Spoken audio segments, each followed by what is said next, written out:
Hello and welcome to the Story Behind the Stories, your weekly look at the pages of the Neepawa Banner Press. And Happy New Year to you. Welcome to 2021. Glad you made it. I'm Eoin Devereux, news and sports reporter with the Neepawa Banner Press. This week I am joined on the couch by Casper Wehrhahn, reporter with the Banner Press. Casper, always great to be able to sit and talk with you about the week that was. Always great to be here. And for the first sort of real paper, like we were talking about just before the show here, it's good paper for the start of the year, for, time that we had to pull things together, and we are very happy to share that with you, the viewers, today. That's a very valid point, because let's be honest, we were still a little bit on Monday on holiday mode. Just sort of coasting in, needed to warm up a bit, much like a car that hasn't been plugged in overnight. But we were able to get it done, and we were able to share some of the interesting things that are happening in and around Neepawa with you on these pages. First, let's start with the front page. We are very pleased to be able to share this picture with you because we were a little unsure of what actually we were going to put on the front page, weren't we, Casper? Yes, it was one of those weeks where we were like, gee, do we have anything that we can use here?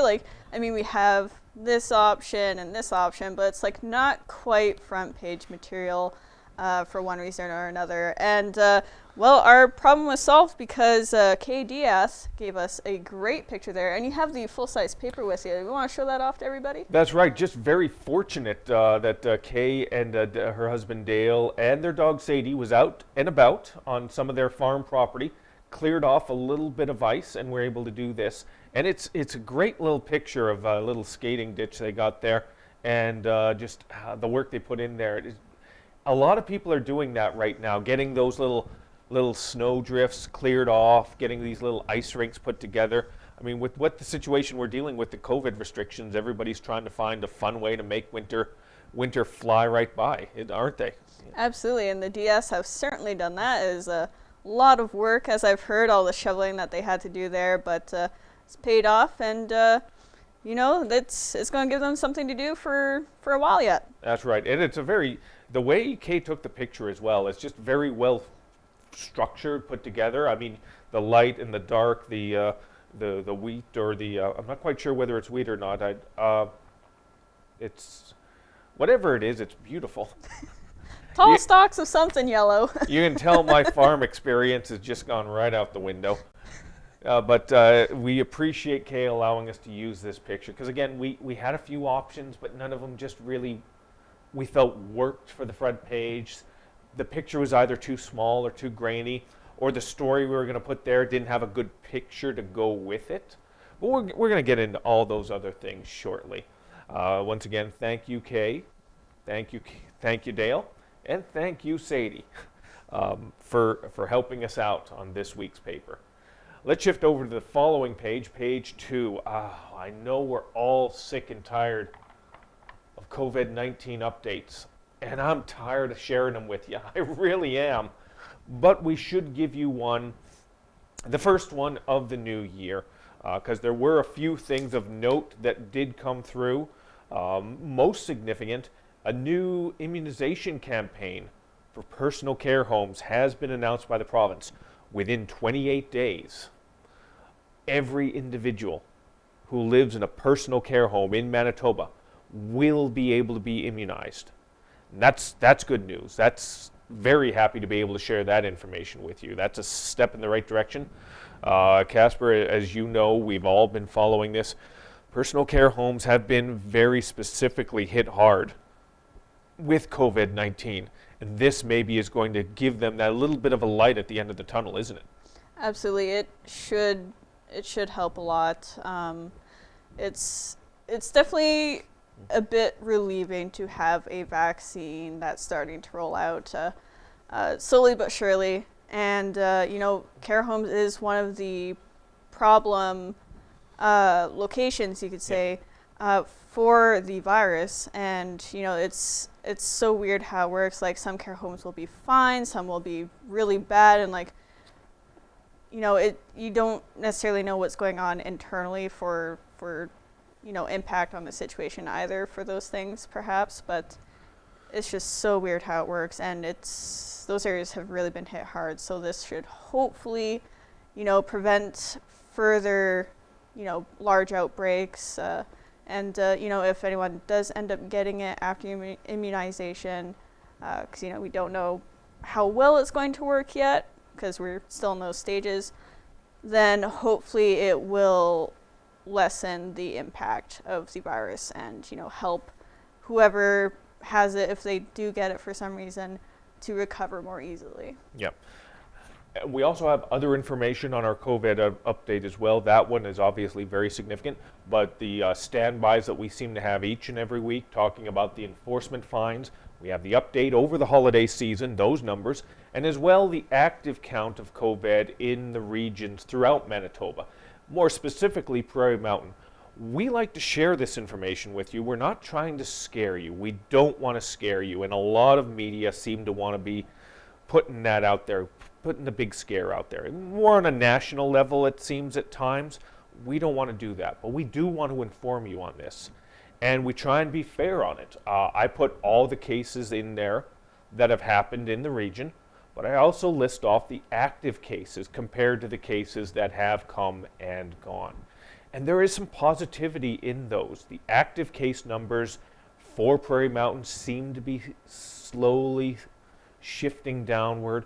People are taking this seriously in our region, and the numbers show it.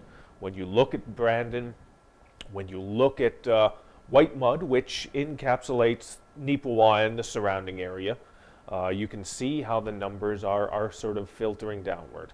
So everybody's doing their job, but we have to be resilient. That's the important thing about this. And I know it's hard, and we're going to get to that. The difficulty of dealing with this over the holiday season. We're going to get to that shortly. But appreciative to each and every one of you who has done your part to be able to help make this manageable. And you can see that information. You can find it on page 2 of the Banner and Press.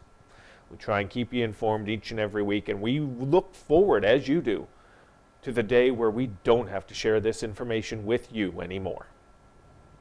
Okay, let's go over to a little bit from the news. Let's go to opinion, and we got a lot of opinions in the newsroom.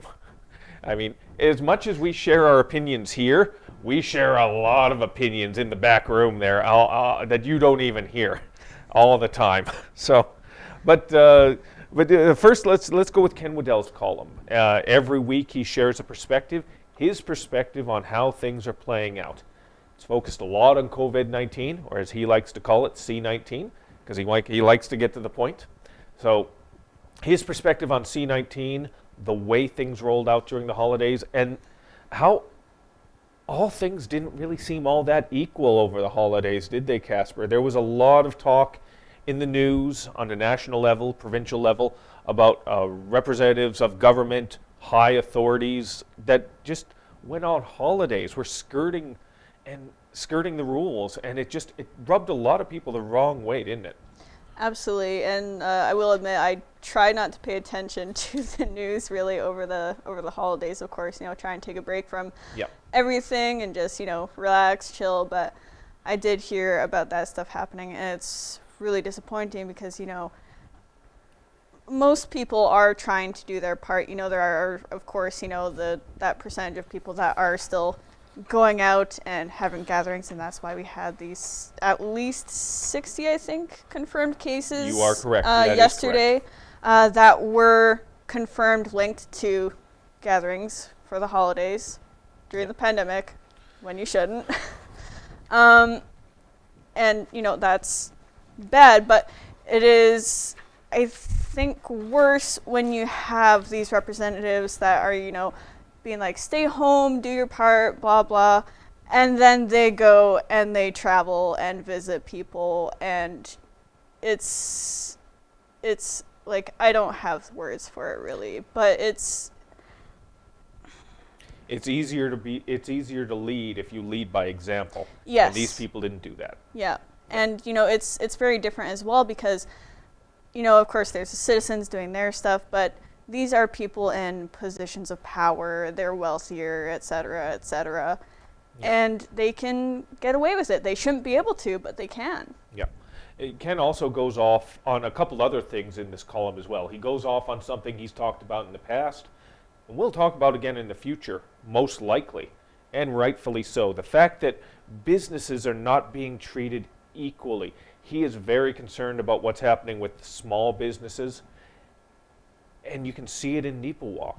We don't have a Walmart, we don't have a Costco.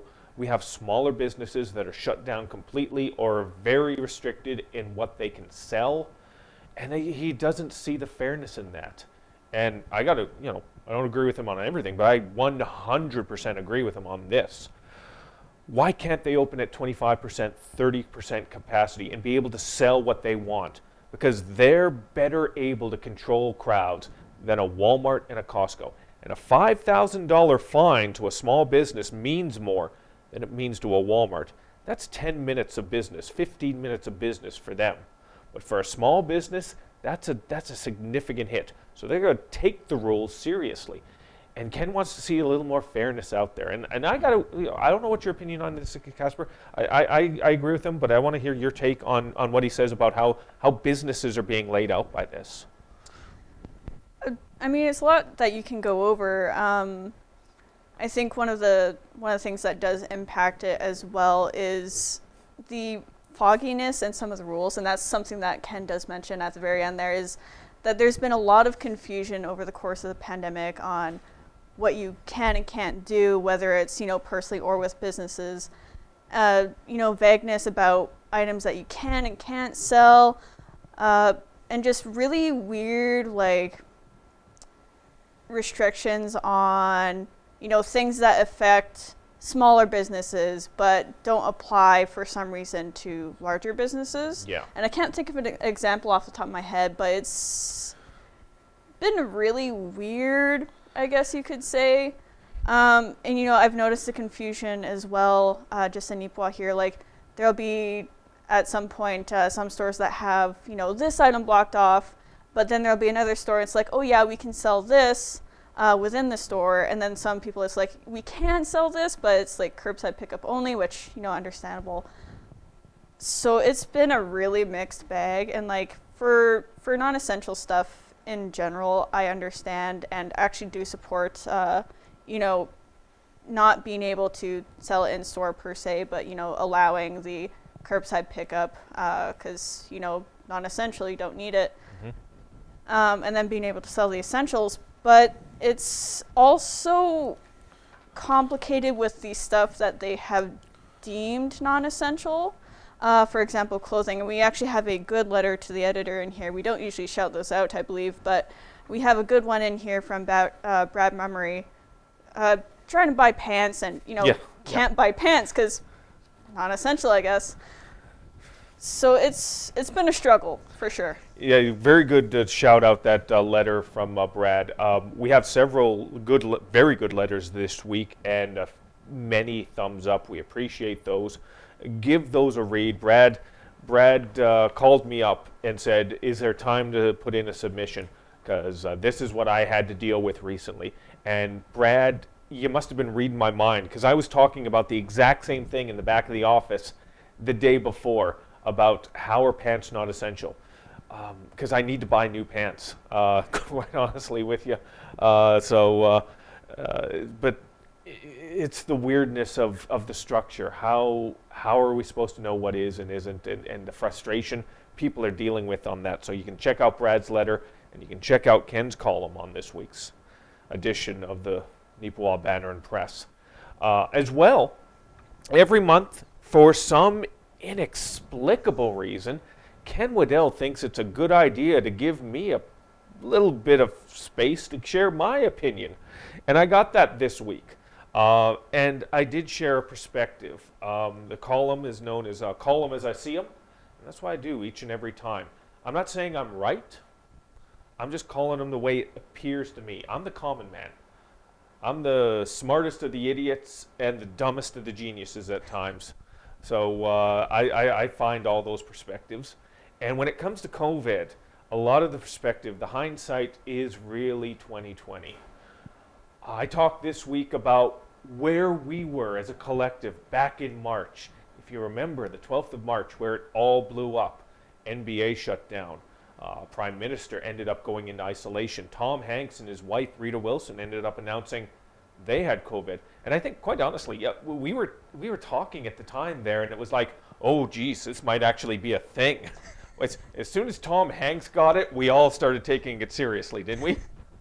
I think a where- lot of 'cause you- people, yes.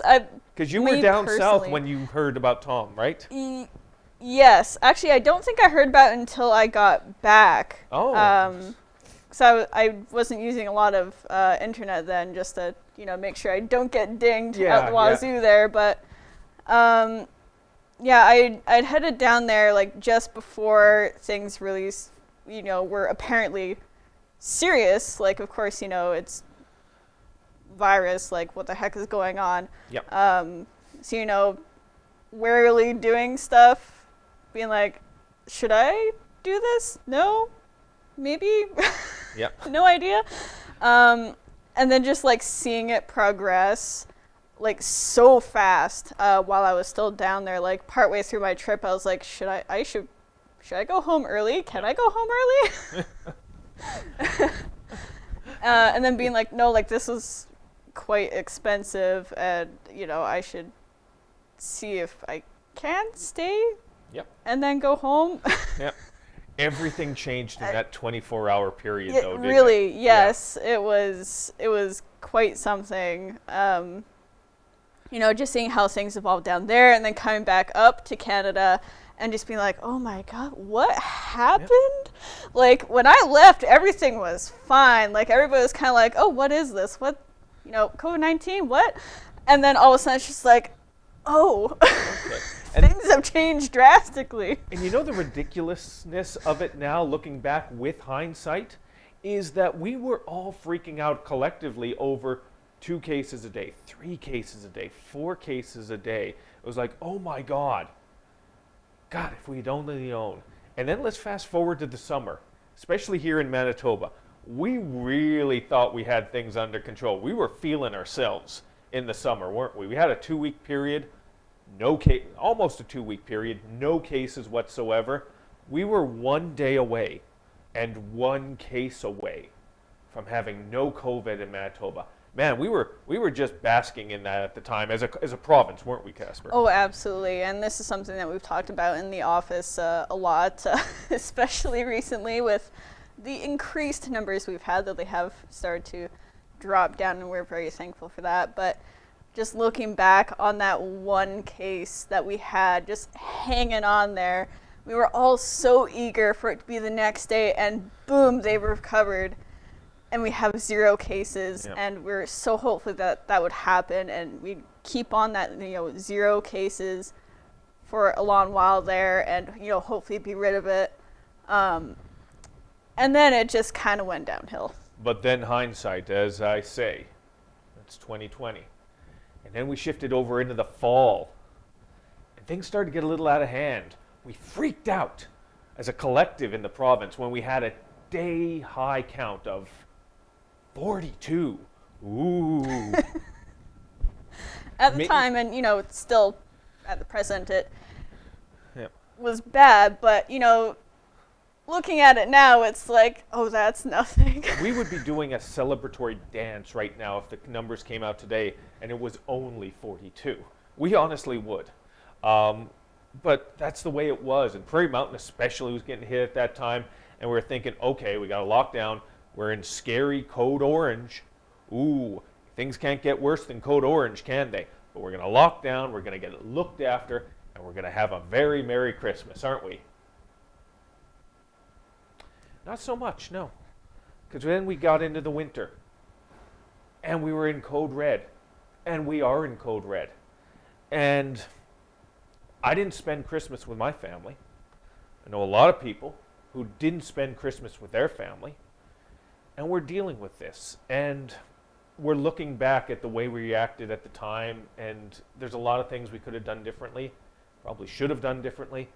And this is just what the column is. I want you to take a moment to take a look at the perspective and look at it and see where we were and hopefully where we will be going in 2021.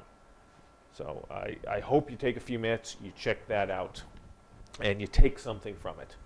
And even if you disagree, even if you don't like it, that's good too.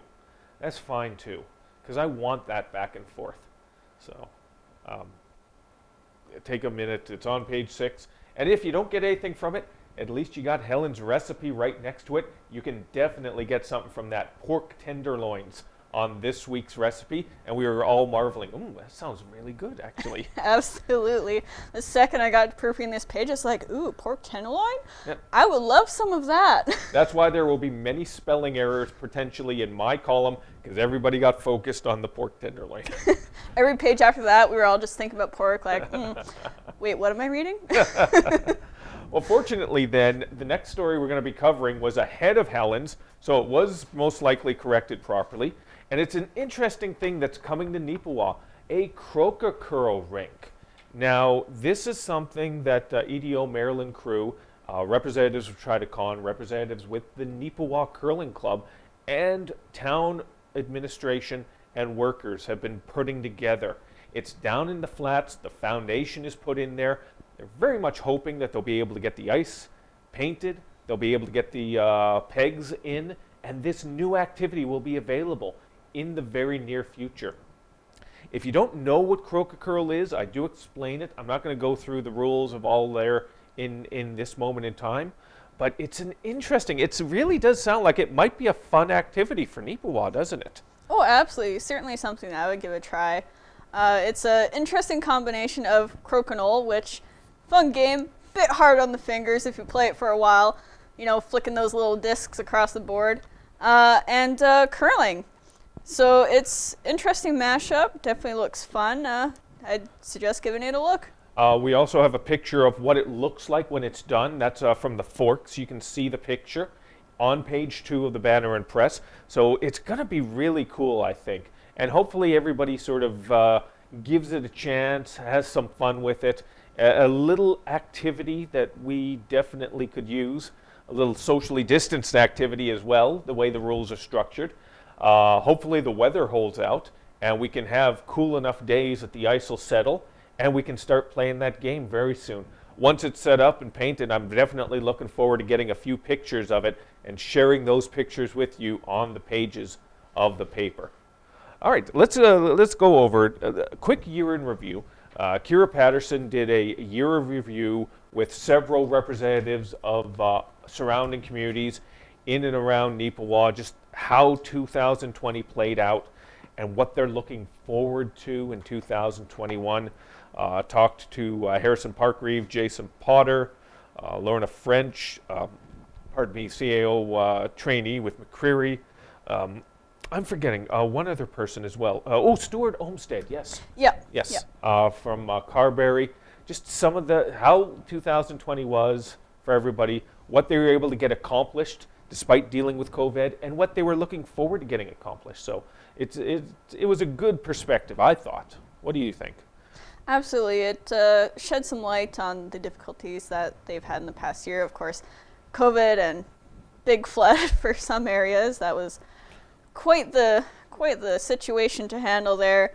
But, you know, just things as well, looking forward to what they're trying to tackle for the next year, and I hope they have some good luck with that. Yeah, because again, I mean, it's a new year. We shifted from writing a 0 at the end to changing it to a 1, but that doesn't automatically mean that things are instantly better. We're still dealing with COVID. We're still dealing with the restrictions. We don't know when we record this. As we record this, we have no idea what's going to happen with the province in terms of the code red restrictions. We gotta guess what's going to happen. In the office, our guess right now is we got another month of this we're going to have to deal with. That's what we think. I'll be honest, to a degree, I hope I'm wrong, because I'd like to see my parents. I'd like to see my friends. I'd like to see my loved ones. But I haven't in 2 months. And it sucks, but it's the right thing to do. But, you know, we're still dealing with it. We'll find out. Maybe you already know as you're watching this, but there's optimism. I have optimism. I hope you have optimism. And these representatives of these local communities have a little bit of optimism. And if you don't have that, then you have nothing. But, I don't know. Like I said, smartest of the idiots, dumbest of the geniuses. You gotta take what I say with a grain of salt. So, but that's all I got to share on that, unless there's anything you want to also chime in on in general, Casper. Well, optimism certainly doesn't hurt. Still be cautious, but it doesn't hurt to hit that mental reset button. Yes, changing into the new year won't solve everything, but refresh yourself. Cut yourself some slack. Have a break. Take a break from some of the stresses in your life, and just gear yourself up for a new year. Yep. And speaking of which, New Year's baby. Every single year we like to celebrate and congratulate the first newborn at the Neepawa Health Center. And this year, we didn't even have to wait all that long. Right off the bat, we had that. The first baby came in January 5th, 3:37 a.m. Very much want to congratulate the family. The Kleinsaucer family, I believe, is how it's pronounced. If I mispronounce it, I do apologize. But wonderful baby, I'm assuming baby girl, Lorianne, born 6 pounds, 13 ounces. From all the bits and pieces we've heard, healthy. Sometimes we share pictures, sometimes we don't. Due to the COVID-19 situation, obviously, and again, parents sometimes want their privacy, and that's understandable. So we congratulate the family on that. We don't have a picture to share with you. Obviously, like I said, the COVID situation makes things a little more difficult. You've probably seen in the last few weeks, there's a lot more words than there are pictures. And there's a reason for that, because nobody's allowed to do anything out there anymore. So, but once people are, we're going to have a bunch of pictures in there. Big splashy page, full pages of pictures of people doing stuff. Not even an explanation of what's going on, just kids running through the field, puppies, it's the whole 9 yards. Absolutely. It'll be one of those things, you see it, and quick note here as well, it was kind of funny because I think it was just the day before we got this information about the New Year's baby. We were like, I wonder if we have a New Year's baby yet. And then I log onto my computer the next day, look at what we have in our files, and it's like, oh, New Year's baby. That was fast. Yep. Yeah, and again, I mean, sometimes in Neepawa it is just like that, and other times it's like a week or two after the fact. It's like, wow, when are we going to have a New Year's baby? And this year it just sort of fell right perfectly in sync with what we were hoping for. And hopefully that's going to be something that we can do all year. It's just everything falls in sync for all of you and all of us, because that would be nice. Be a nice change of pace from 2020. So we're running low on time. I want to thank you, Casper, for sitting in and sharing some of this information with us. Always appreciate it. I want to thank you as well, the viewer, for taking your time to sit with us and to learn how things are playing out in and around Neepawa. We have several features. Gladwin Scott does a great job for Carberry. We have stories from Gladstone. We try and hit Minnedosa as best we can. Spruce Plains RCMP report is something we appreciate each and every week. We try and bring you as much as we can, but we do need your help from time to time to be able to do that. And you can help by giving us a call at 476-3401, or you can give us an email over at news@neepawabanner.com or sports@neepawabanner.com. I cover both those emails, and I spend half my morning sometimes going through all the emails. So, you can send them. You can send to pages@neepawabanner.com. You can send to the newsroom, Casper's newsroom at neepawapress.com, if I remember right. Yes, mine is the odd one out there. Yep. And, especially if you have anything historical you'd like to share, we'd love that too, whether it's photos or stories. So, send that over to us. Always appreciate it. And we do appreciate you. sitting in with us and sharing some of these stories behind the stories. We very much look forward to being able to do this in 2021 and beyond. Thank you once again. Happy New Year, and have a good day.